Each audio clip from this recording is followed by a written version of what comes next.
trafficking to date.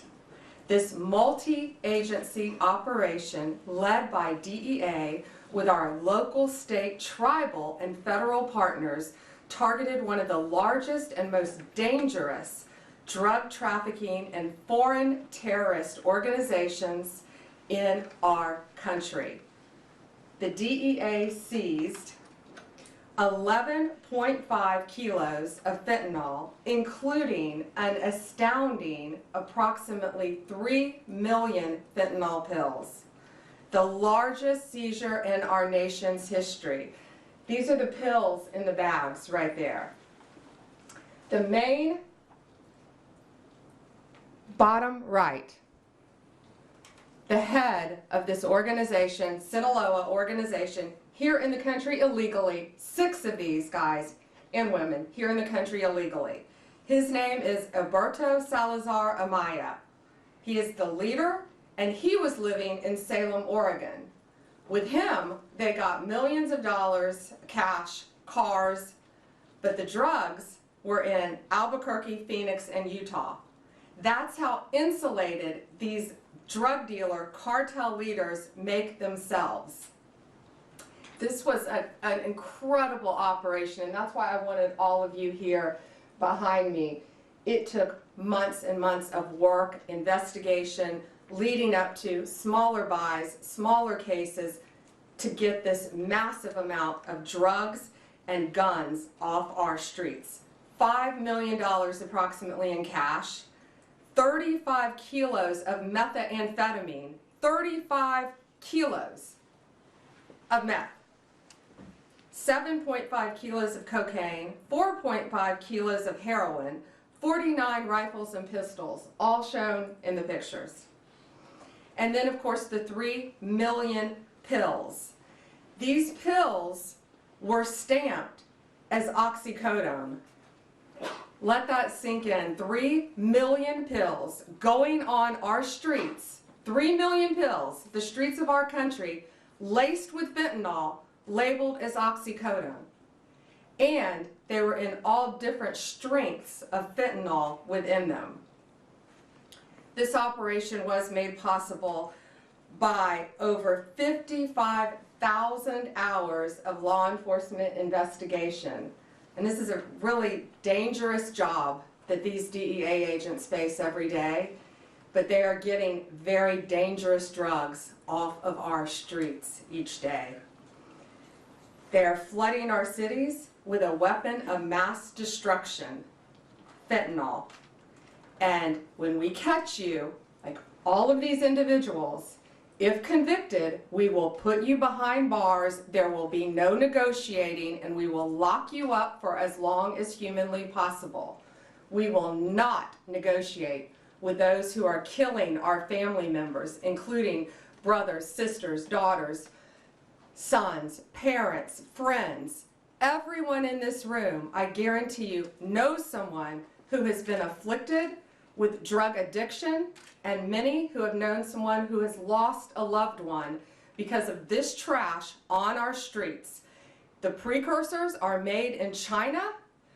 It was sent to Mexico and came right in our country. And again, 6 of these individuals were here illegally. That won't shock you. And we're running a massive, massive drug operation. This kind of success doesn't happen without extraordinary leadership. And I want to personally thank my friend, DEA Principal Deputy Administrator Rob Murphy, DEA El Paso Division Chief Agent in Charge Omar Ariello. I'm killing your name, Omar. Omar, okay. And U.S. Attorney, where's Ryan? Ryan Ellison. I also want to thank again the brave men and women of law enforcement. Last week I joined them at a DEA laboratory, and we went there, and it was truly remarkable what we saw, how quickly these cartels can manufacture and make fentanyl powder and put it into these pills. But people need to know, parents need to know, kids need to know, this fentanyl, this bus, these 3 million pills were oxycodone.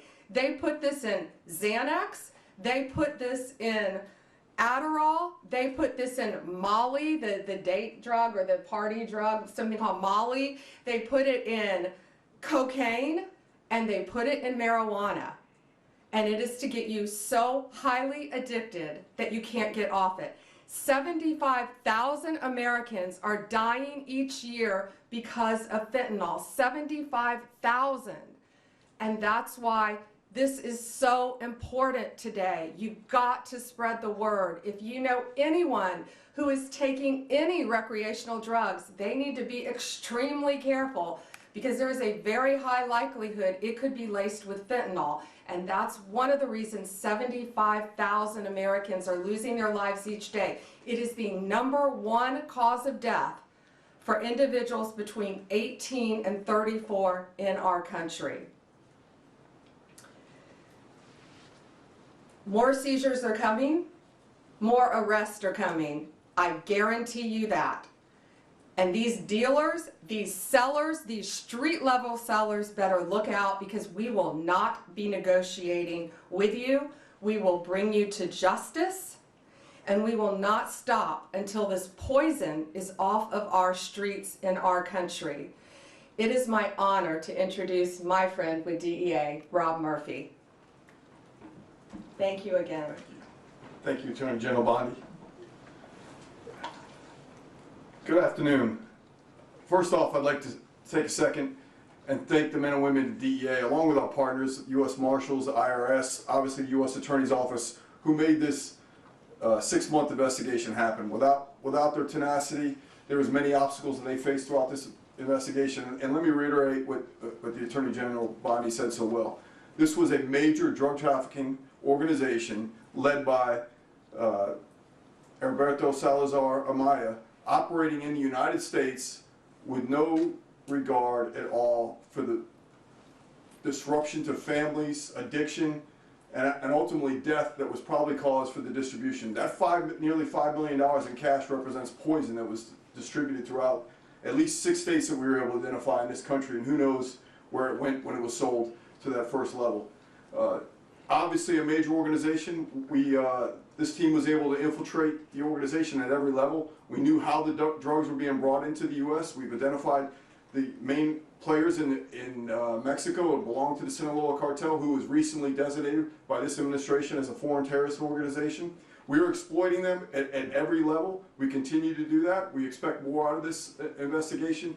Could not be more proud of the men and women that put their lives on the line every day, doing this job, working through the obstacles to make sure that the communities they live in, the communities we all live in, continue to be as safe they can be. So thank you, Attorney General Bondi, for giving this the attention it needs, and look forward to see what happens in the future. And so with that, I'd like to introduce U.S. Attorney Ryan Ellison.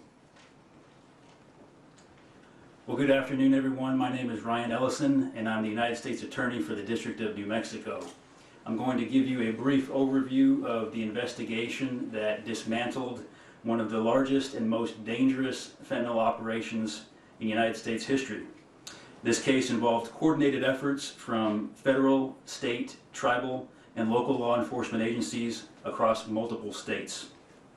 As a result of this ongoing investigation, 16 individuals have been arrested, including the alleged leader, Heriberto Salazar Amaya, an illegal alien from Mexico with 2 prior removals and direct ties to the Mexican cartel.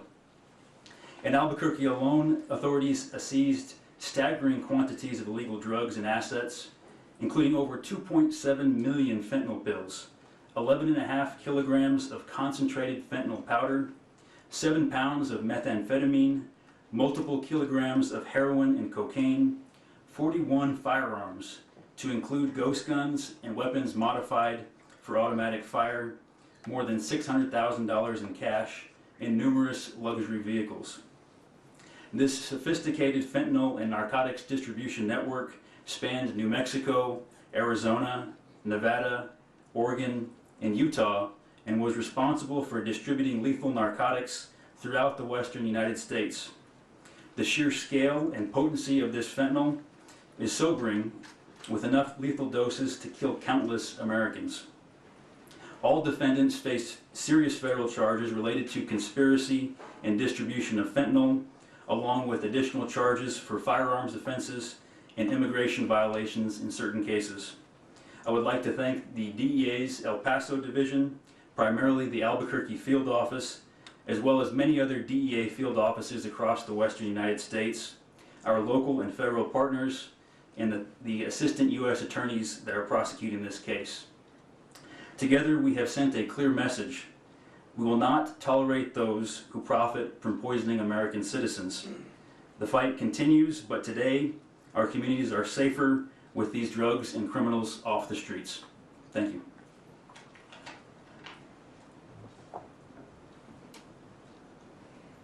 I just want to add one thing.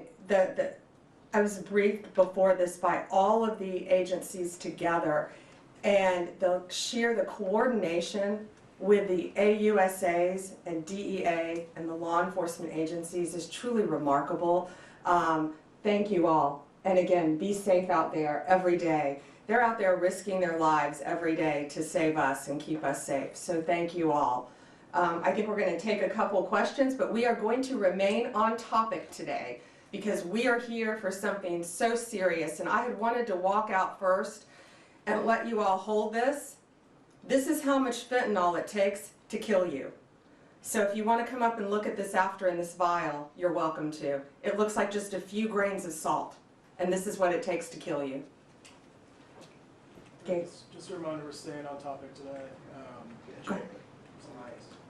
Madam Attorney General, I was wondering if you're seeking to deport the 6 illegal aliens who are here, or to charge them first and then seek to deport them. I know there's been a number of high-profile arrests you guys have made where you've made the decision to just go after deportation versus criminal trial.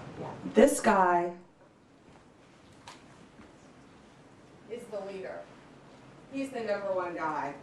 And I want them to stay in our prisons as long as possible. I have no desire to send them back to Mexico because they were coming across our border illegally. No longer will they be able to do that. But the amount of drugs, the amount of money, the amount of weapons, most of these individuals, if convicted, will remain in American prisons. Perhaps Alcatraz.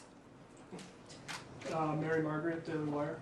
Thank you, Attorney General Bondi. Can you give us more information on some of these individuals up there, and can you also share whether you've had any success in getting the Mexican government to help you extradite any of these cartel members? We will be hopefully working with them on one soon. But yes, Mexico has been cooperating in the past. I think we extradited 29 here to our country to face charges when it's some of the top cartel members in our nation's history, some of the worst of the worst. And we brought them here. One, in fact, is at the Kiki Camarena, right? The one, I can't think of his name. He killed Rafael, yeah. He killed Kiki Camarena, a DEA agent in the 80s. And Kiki Camareno's widow and son family had been trying to get this guy back since the 80s and could not do it. And President Trump, working hand in hand with Mexico, was able to get him back to this country. And we spoke to Kiki Camareno's widow and son, and they were both in tears. His son is now a judge, and his son had his father's handcuffs and had them engraved. And I think at some point that monster who tortured and murdered his father will be wearing those handcuffs. But he's now in American custody, along with, I think, 28 others that we were able to extradite with President Trump working with Mexico to stop this really reign of terror and this poison coming into our country. I think we have time for one more. Jake? You said that these individuals will not be deported. Can you tell us any specifics on charges and any specifics on the investigation on how this actually went down, how they were captured? So the investigation is ongoing. I can tell you it was a lot of work, a lot of great police work is all I'll say now. But I don't want to really reveal their sources and methods of how they captured and caught these guys. But what I will tell you, the top guy who I keep pointing to, he insulated himself. He was in Oregon. He had no drugs on him, but he was the leader. He had millions of dollars.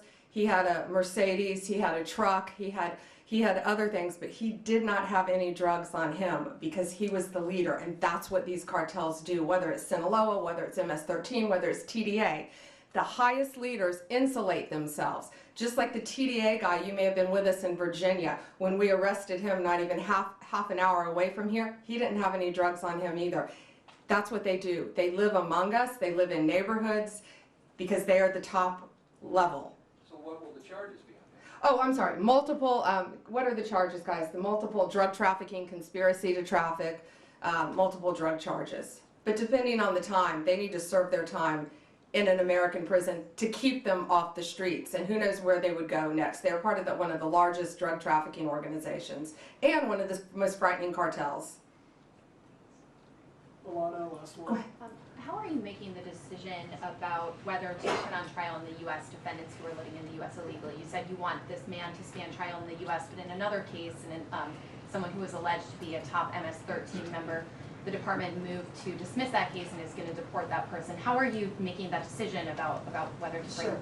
Based on the time that they can receive in prison. These people are all facing substantial charges, maybe that might change down the road, and they all are innocent until proven guilty, if convicted though, they're facing a substantial amount of time in prison. And there's a very big risk, we all know, releasing someone, especially to Mexico. Sending them back to Mexico, who knows? They could attempt to get through our borders, not under Donald Trump, I doubt. But they're also part of a major drug trafficking ring in Mexico. So sending them back to Mexico to continue on with their drug business isn't going to happen under this administration. Thank you guys so much. Thank you all. And if you want to see this, Alana, you may have seen this before, but if you all want to see this, it really puts it in perspective how deadly this stuff is. And that's what I wanted you all to see. Thank you all.